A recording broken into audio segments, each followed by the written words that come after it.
What's up mga kakabay?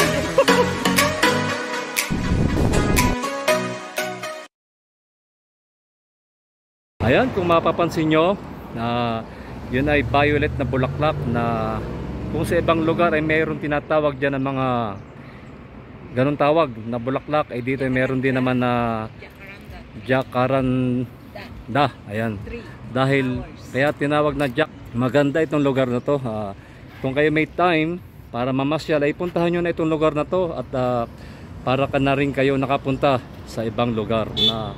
Kaya ito ay isang lugar dito na sadyang itinanim para makita ng karamihan ang kagandahan ng Abha na malamig na lugar dito pa rin siyempre sa KSA, kung saan ay hindi naasahan na may mga lugar na sadyang ganito kaganda, malamig na lugar na inaakala ng iba pag sinabing KSA ay mainit, pero nagkakamali po kayo. Ito po ay napakalamig dito sa lugar na to.